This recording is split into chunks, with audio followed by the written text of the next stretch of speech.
പ്രതിരോധ കയറ്റുമതി വർദ്ധിപ്പിക്കുന്നതിനുള്ള ഇന്ത്യയുടെ തീരുമാനത്തിന് പിന്നാലെ ഇന്ത്യയിൽ നിന്നും ബ്രഹ്മോസ് മിസൈലുകൾ വാങ്ങാൻ താൽപര്യം പ്രകടിപ്പിച്ച അറബ് രാജ്യങ്ങൾ. ബ്രഹ്മോസ് സൂപ്പർസോണിയ ക്രൂയിസ് മിസൈൽ വാങ്ങാനായി നിരവധി അറബ് രാജ്യങ്ങളും വടക്കേ ആഫ്രിക്കൻ രാജ്യങ്ങളും താൽപര്യപ്പെട്ടുകൊണ്ട് മുന്നോട്ട് വന്നിട്ടുണ്ട്. വിവിധ യുദ്ധവിമാനങ്ങളിൽ നിന്ന് 450 കിലോമീറ്റർ അകലെയുള്ള ലക്ഷ്യത്തിൽ പതിക്കാൻ കഴിയുന്ന സൂപ്പർസോണിയ ക്രൂയിസ് മിസൈലാണ് ഇന്ത്യ സ്വന്തമായി നിർമ്മിക്കുന്ന ബ്രഹ്മോസ് മിസൈലുകൾ. മധ്യപൂർവ്വ ഏഷ്യയിലെയും വടക്കൻ ആഫ്രിക്കയിലെയും വിവിധ രാജ്യങ്ങളിലെ സൈന്യങ്ങൾക്ക് സുഖോയ് 30 യുദ്ധവിമാനങ്ങളാണ് ഉള്ളത്. സുഖോയ് 30 യുദ്ധവിമാനങ്ങളിൽ സ്ഥാപിക്കാൻ കഴിയുന്നവയാണ് ഇന്ത്യയുടെ ബ്രഹ്മോസ് മിസൈലുകൾ. അതിനാൽ തന്നെ ഈ മിസൈലുകൾക്ക് നിരവധി ആവശ്യക്കാരാണുള്ളത്. മിസൈൽ വാങ്ങുന്നതുമായി ബന്ധപ്പെട്ട് അറബ് ആഫ്രിക്കൻ രാജ്യങ്ങളുടെ പ്രതിനിധികൾ ഇന്ത്യൻ പ്രതിരോധ മന്ത്രാലയത്തിലെ ഉദ്യോഗസ്ഥരുമായി ചർച്ച നടത്തി.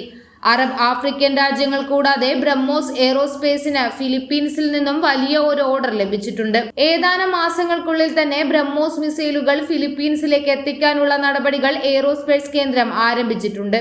2025ഓടെ ഇന്ത്യയുടെ പ്രതിരോധ കയറ്റുമതി $5 ബില്യൺ ഉയർത്താനുള്ള പ്രധാനമന്ത്രി നരേന്ദ്രമോദിയുടെ ശ്രമങ്ങളുടെ ഫലമാണ് ഇന്ത്യൻ പ്രതിരോധ മേഖലയിൽ ലഭിക്കുന്ന ഈ ഓർഡറുകളെന്ന് BrahMos aerospace chairman Atul D Rane വ്യക്തമാക്കി.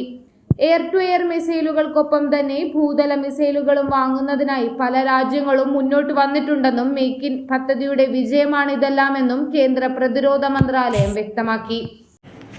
കൂടുതൽ വാർത്തകൾ അറിയുവാനായി ഈ ചാനൽ സബ്സ്ക്രൈബ് ചെയ്ത് ഫോളോ ചെയ്യുക.